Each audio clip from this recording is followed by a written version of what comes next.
Вітаю, друзі! Це програма «Збройова школа». Сьогодні ми розглядаємо нарізну зброю під малий калібр. І сьогодні у нас гість Олександр Зінченко, інструктор стрілецького клубу «Практика». Привіт.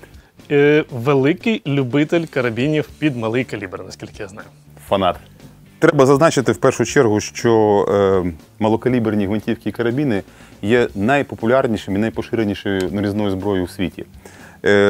І якщо я не помиляюсь, то це є найрезультативніша зброя, з якою було здобуто багато дичини на полюванні. Саме так. Наскільки мені відомо, з калібру 22 ЛР добувається більше голів дичини, ніж з усіх інших нарізних калібрів разом узятих.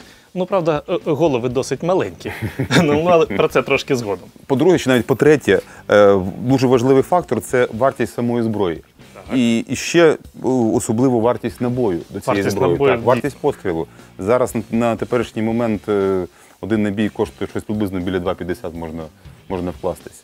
Більше того, я хочу трошки додати, що якщо кілька років тому на ринку був дефіцит малокаліберних набоїв, і не тільки у нас, а навіть у Сполучених Штатах придбати малокаліберні набої в якійсь такій серйозній кількості, ну це була ціла проблема. Наскільки я знаю, 2 роки тому у США продавалися не більше 3 пачок в руки. Можеш собі уявити, здавалося. Прям Радянський Союз якийсь. Просто не встигали випускати, такий був попит. То зараз, як бачите, розмаїття набоїв, навіть тих, які ми змогли вивезти з собою і представлені тут, ну, їх дуже багато. Вони в чомусь подібні, в чомусь відрізняються, про це сьогодні будемо говорити, але найголовніше одне. Кожен власник малокаліберної зброї може обрати собі набій за власним бюджетом і за тими характеристиками, які здаються йому найбільш підходящими. Так, я от, до речі, забув, але зараз згадав ще один фактор, чому ця зброя досить популярна як в нашій країні, так і за кордоном.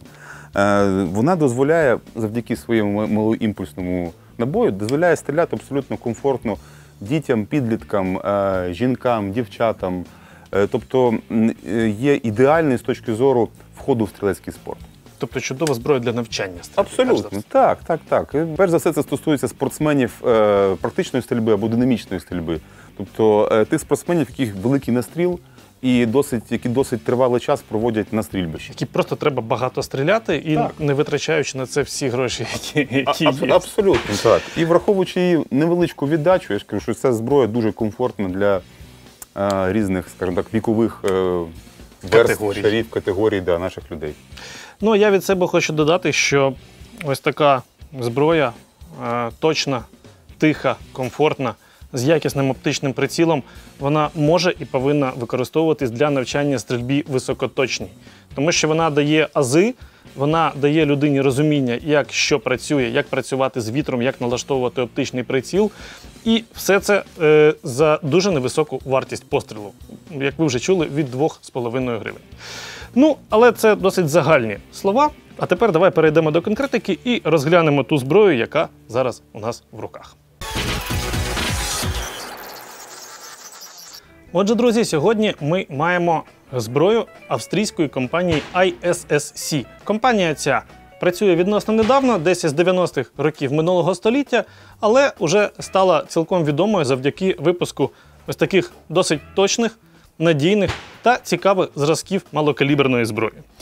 І я почну із гвинтівок, які відрізняються ручною перезарядкою за допомогою так званого біатлонного механізму зведення.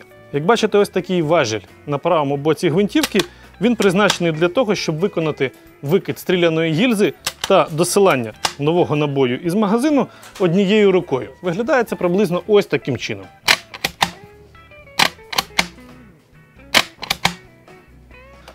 Зверніть увагу на стволи. Стволи робляться німецькою фірмою Walter.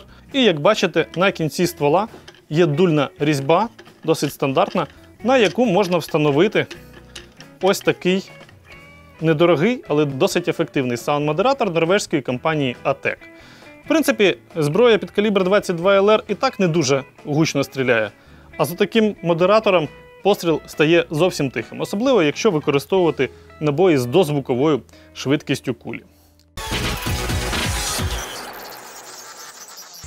Ну що, спробуємо постріляти? Давай. знайомий із такою системою, з біатлонним зведенням? Відверто кажучи, взагалі перший раз її в руки взяв. А, ну так тоді ти поки знайомся, я давай тобі споряджу магазин. Добре, дякую. Вона досить проста. Я впевнений, що жодних питань. Ага. Ось таким чином закривається затвор.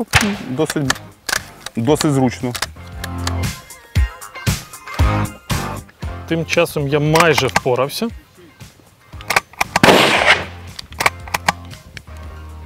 Знаєш, така система дозволяє досить швидко перезаряджати і стріляти досить темпово. Ну, давай подивимось на це. 9-й і 10-й набій. Прошу. Дякую.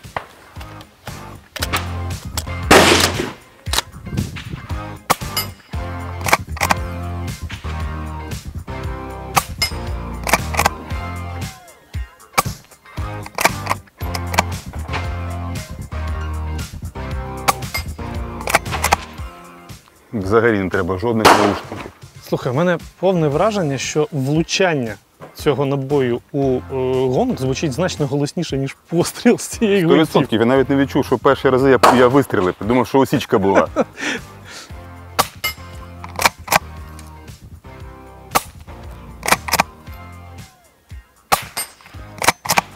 Клас!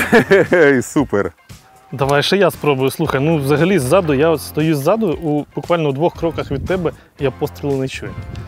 Це нам допомагають дозвукові набої виробництва Хорнаді, але ну дійсно вражає, тому що Краса. навіть пневматична гвинтівка в мене колись була, вона звучала значно голосніше. Ну, пробуй ти. Ага, дякую. Так, я, звичайно, не біатлоніст, але ця система зведення мені в цілому подобається. А ну ж. Краса. Апс. Ага, трошки низить. Зараз Чуть-чуть вище піднімемо. цвіста, Да. да. Чуть-чуть. О, десь верхній край гонга. Кайф. Ти знаєш, я досить часто ловлю себе на тому, що при пострілі із гвинтівки великого калібру я його очікую. Тобто я зіщулююсь, я якось боюсь, я можу навіть трошки смикнути плечем. Так. А на малому калібрі усе це можна за собою помітити і можна працювати над тим, щоб цього не відбувалося. І от саме цьому, власне, калібр 22 ЛР, зброя в такому калібрі, вважається ідеальною зброєю для новачків для навчання стрільбі. 100%. І зараз ми на це подивимось, як це виглядає. Ну а тепер невеличкий урок зі стрільби. Прошу вітати нашого юного стрілка, його звуть Ігор. Добрий день. І сьогодні Ігор трошки повчиться стріляти із малокаліберної зброї виробництва компанії ISSC. Ти добре пам'ятаєш 4 основні правила Так, кожного добре стрільця? пам'ятаю. Розкажи, будь ласка. Перше правило – завжди ставитись до зброї, як до зарядженої. Так, Друге правило – не наводь гвинтівку туди, куди не хочеш влучити. так, Третє правило – не клади палець на спусковий гачок, поки не готовий стріляти. Четверте правило – будь впевнений у своїй цілі, а також у тому, що знаходиться перед нею і за нею. чудово. Чи бачиш ти у приціл свою ціль? Так, ціль бачу. Добре бачиш? Добре бачу. Дуже добре. Тепер твоє завдання – це знищити 4 цілі, які знаходяться на дистанції 50 метрів. Заряджаємо гвинтівку і беремося до справи.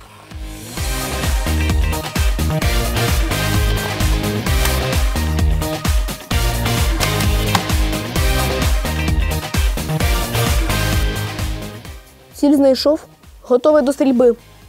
А ти нічого не забув часом? А, окуляри. Отож, захисні окуляри при стрільбі, особливо при навчанні стрільбі, мають використовуватись завжди, коли ви маєте справу із справжньою зброєю.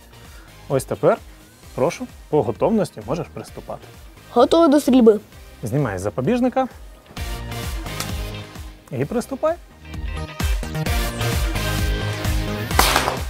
Єсть.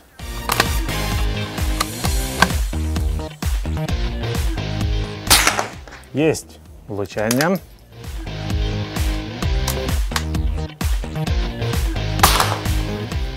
Теж влучання. Лишилася остання ціль. Молодець. 4 з 4. Розряджай гвинтівку. І ходімо подивимось на твої трофеї.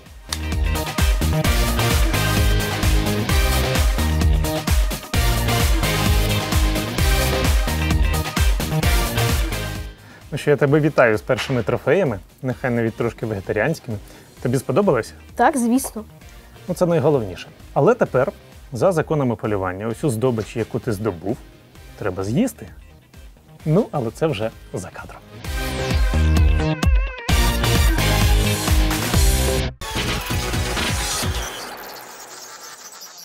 Ну що, з болтовиків постріляли, тепер про напівавтомати. Так, в мене напівавтоматичний карабін від компанії SSC під назвою МК-22.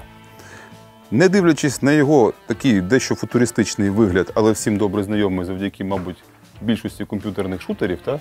Голлівуду, фільмів і так далі. Саме так. Так. Насправді, це, я думаю, всі впізнали, це досить популярний нині карабін Defense Scar, але ось у такому малокаліберному варіанті. Саме так.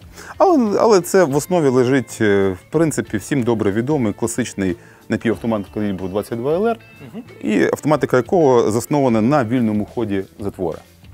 Але в нашому випадку весь цей карабін знаходиться в пластиковому корпусі, що додає, скажімо так, точніше не додає, навпаки, забирає зайву вагу і робить цю зброю досить легенькою. В карабіні є 4 інтегрованих планки вівера. Одна довга, як ви бачите зверху, і 2 по бокам, і одна знизу. Ці всі планки дозволяють вам встановити будь-які аксесуари. Руків'я, ЛЦВ, якісь ліхтарі чи будь-які допи. Банальний коліматор, як Саме наприклад, так. у мене зараз. Як в тебе стоїть. А в мене, до речі, друзі, стоїть, як ви бачите, прицільні засоби, які йдуть в комплекті, самі звичайні механічні. Мушка і діоптер. Ну, до речі, тут досить цікаві прицільні засоби, тому що на відміну від прицільних для 223-го калібру, тут є кілька положень у цілика і кілька марочок на ньому, так, які дозволяють стріляти на різні дистанції з відкритих прицільних. Ти взагалі любиш стріляти з відкритих прицільних? Ну, я взагалі виступаю в стандартному класі, який не передбачає використання коліматорних або оптичних прицілів. Це чудово. Тоді от саме ти нам сьогодні і покажеш, як це робиться на різних дистанціях. Залюбки. Але давай повернемось до карабінів. Магазинна система живлення, так? Так, дивіться, друзі, ще дуже цікава штука. Самі магазини в базі розраховані на 10 набоїв. Я підозрюю, що це через якісь вимоги нашого законодавства. Ну, насправді, якщо придивитись, то тут написано 22. Тобто Так. максимум тут 22 набої. Але ось ці стопори, встановлені збоку, вони обмежують місткість магазину до 10 набоїв за вимогами нашого законодавства. МК-22 увібрало в себе, скажімо так, всі кращі сторони, які притаманні сучасним гвинтівкам або штурмовим гвинтівкам 21 століття. Наприклад, що мені дуже особисто подобається, те, що руків'я зведення затвора, воно тут в мене зараз, бачите, знаходиться з лівої сторони, абсолютно можна комфортно переставляти, дивлячись від ваших потреб. Ви можете поставити його в один з тих 3 отворів, або праворуч, або ліворуч від карабіна. Досить це робиться просто, одним рухом. І взводити або правою рукою затвор, або зводити його лівою рукою, або ж навпаки переставити і зводити його таким чином. Мені щось здається, що це може бути найзручніше положення, у всякому разі для тебе. Для мене просто супер. От то, що, як то кажуть, то, що доктор прописав. Крім того, слід зауважити, що запобіжник так само зроблений двосторонній. Ліворуч і праворуч карабін. Тобто так само буде зручно як для шульги, так і для правші. Кнопка, яка виглядає як кнопка скидання затворної затримки в карабінах або в скарі, або в карабінах R15, насправді це кнопка необхідна для заміни магазину, кнопка скидання магазину. До речі, я хочу сказати, що затворна затримка, Вона є справа. Угу. затворна затримка тут є, так само, як і в справжніх карабінах. Але для зняття карабіної затворної затримки, бачите, зараз затвор у задньому положенні, треба вийняти магазин і лише після цього, відтягнувши трошки руків'я назад, можемо закрити затвор. Ну, досить зручно. До речі, про приклад треба зазначити, що він увібрав, знову ж таки, всі кращі риси від скара. Тобто він має регульовану щоку, дозволяє двоположення дозволяє. Можна підняти, можна опустити. Так. Стрільцеві дозволяє не більш комфортно вкладатись. А так само він має регулювання трьохпозиційне по довжині. Причому, дійсно, є невеличкий люфт, але сказати, що він буде впливати на прицільність стрільби, я б не сказав. Так, і ти знаєш, тут є ще одна клавіша на цих прикладах, яка не натискається в нашому випадку. Це Так, до речі. клавіша складання прикладів. Але за вимогами нашого законодавства, якщо скласти приклад на цьому карабіні, то його довжина стане менше дозволених 80 см. Тому приклади тут зафіксовано і, відповідно, вони є не складаними. Але це аж ніяк не заважає цьому карабіну бути цікавим, зручним, досить надійним і досить влучним. Я думаю, що зараз ми з Олександром це перевіримо. Пішли.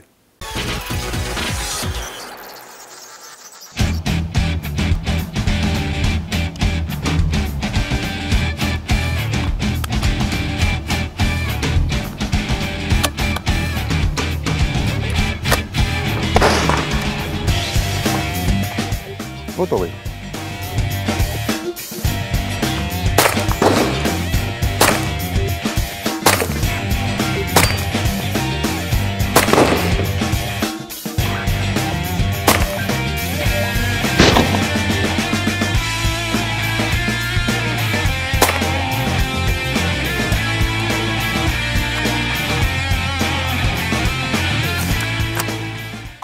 Розряджено. Так, і як тобі цей малий скар? Слухай, чудово, дуже комфортна стрільба. Єдине, слід зазначити, що спуск в нього такий досить тугий, такий не військовий подібний. Ага, в принципі, як і насправді, бо картинка. Хочете скар? Маєте скар. Ну так. Ну що, тепер спробуєш напівавтомату? Так, Ти бачиш свою ціль? свою ціль бачу. Тримай магазин, заряджай.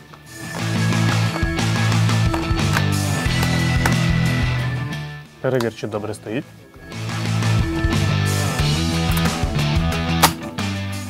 Так, До стрільби готовий. чудово. Тоді по готовності вогонь.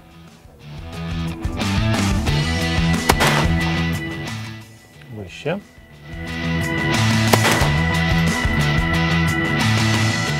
Спробуй трошки нижче цілитись. Єсть.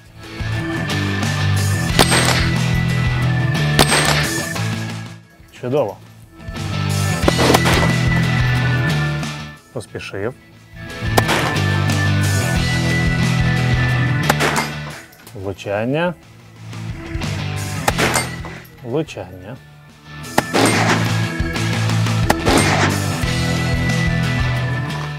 Перевіряємо. Ще порожній патронник. Патронник порожній. Чудово. Стрільбу закінчив. Ти молодець. Ну і ще кілька цікавих зразків зброї від австрійської компанії ISSC. І почнемо, мабуть, з твого зразка. З задоволенням. У мене компактна модель ISSC, якщо я не помиляюсь, Ніндзя. Чи Ніндзя? Ніндзя. Ніндзя. Окей, Ніндзя, так. Це така, досить нетипова назва для карабіну, в принципі, але екстравагантно звучить. можна зрозуміти чому. Так, я думаю, в першу чергу за рахунок зовнішнього вигляду, тобто він такий компактний і має досить короткий ствол. І під цим кожухом знаходиться інтегрований саунд-модератор. І дана модель досить компактна, досить коротенька, дозволяє стріляти дуже тихо, особливо, якщо використовувати дозвуковий набій. Так. І зараз ми у цьому переконаємося. Я думаю, зараз ви зрозумієте, чому ця гвинтівка називається «Ніндзя». Просто послухайте, як вона шепоче при стрільбі ось такими дозвуковими набоями.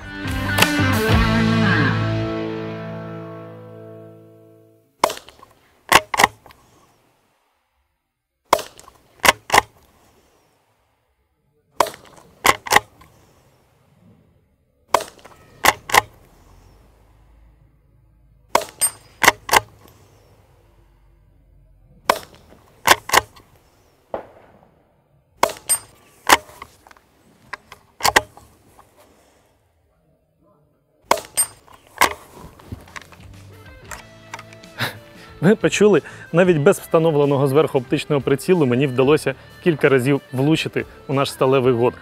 І звук влучання виявився значно сильнішим, ніж звук пострілу з цієї гвинтівки. Але ще кілька слів про цей карабін, який у мене в руках. Справа в тому, що він розрахований не на калібр 22 ЛР, а на більш потужний мисливський калібр, який називається 17 HMR. Ось у мене для порівняння. HMR, по-моєму, там міститься назва Хорнеді, да? Так, і слово Magnum. Hornady Magnum Rimfire HMR. Його головна особливість вона полягає в тому, що швидкість вильоту оцієї малесенької кулі вагою трошки більше 1 граму. Початкова швидкість цієї кулі досягає 800 метрів на секунду. І завдяки цьому вона дуже ефективна для полювання по різноманітній маленькій здобичі. Для контролю шкідників, для полювання на невеликих дистанціях. І вона дуже дієва, значно дієвіша за набої калібру 22 ЛР. Недоліки, недолік лише єдиний. Ось такий набій коштує кілька разів дорожче за ось такий. Але і ефект від нього зовсім інший, а комфорт при стрільбі той самий. І зараз ми запросимо нашого ще одного експерта, щоб він продемонстрував нам різницю між цими двома калібрами. Ну що, друже Ігор, давай покажемо нашим глядачам різницю між дією по зеленій біоцілі, між калібрами 22 ЛР та мисливським калібром 17 HMR. Покажи нам, будь ласка, 22 ЛР. Ось такий набій. Ось такий маленький набій. Ти поки готуйся до стрільби, але не заряджай. Я піду в поле, поставлю ціль, і ми спробуємо зробити 2 постріли по цій цілі на дистанції 35 метрів набоєм 22 ЛР. Ну що, ти бачиш нашу ціль? Так, бачу. Тоді заряджай.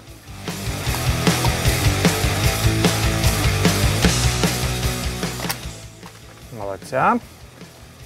І 2 постріли, не поспішаючи, по нашій цілі. Знімаю з запобіжника. Давай. Бачу ціль. Готовий до пострілу. Вогонь.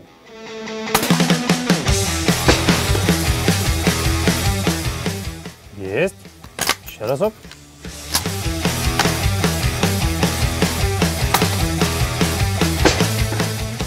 Також є. Розряджай. Відкрий затвор. Чудово. Що ти можеш сказати про результати стрільби цим калібром по кавуну? Цей калібр робить дуже маленькі дірочки, але не розриває кавун. Він просто прошиває його наскрізь, так? Так. Тепер давай покажемо, що відбудеться при пострілі калібром 17 HMR із ось цієї гвинтівки. Заряджай набою магазин.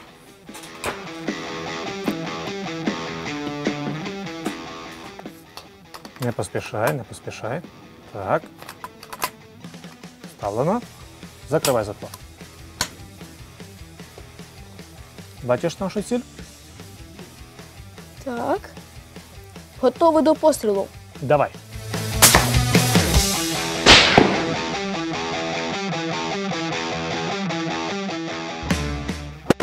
Оце інша справа. А ну ще раз.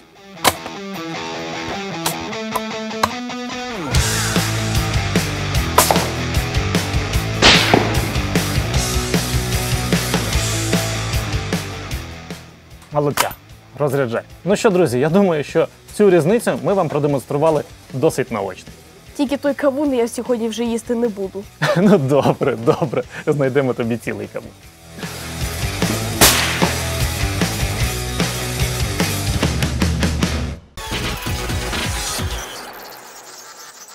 Ну що ж, друзі, таким було наше знайомство із карабінами та гвинтівками австрійської компанії ISSC. І познайомилися ми з ними навіть не вдвох, а втрьох. Ігор, який карабін чи яка гвинтівка тобі сподобались найбільше? Мені сподобались усі гвинтівки, а особливо ось цей скар. Згадай, що я казав на початку програми. Да, хоч бери да купуй. Так, все, починай збирати гроші. Чудово, друзі. Молодець. Ми також, сподіваюся, змогли показати вам трошки про різницю між цими двома малими калібрами 22 ЛР та 17 HMR, але ця тема, напевне, потребує більш широкого розкриття, і я впевнений, що в одній з майбутніх наших програм ми до цього ще повернемось. Це була програма «Збройова школа». Дивіться нас на каналі Трофей рівно через тиждень. З вами були Олександр, Ігор. І Тарас, експерт компанії «Ібіс». На все добре і до нових зустрічей. І не забувайте тренуватися. Обов'язково.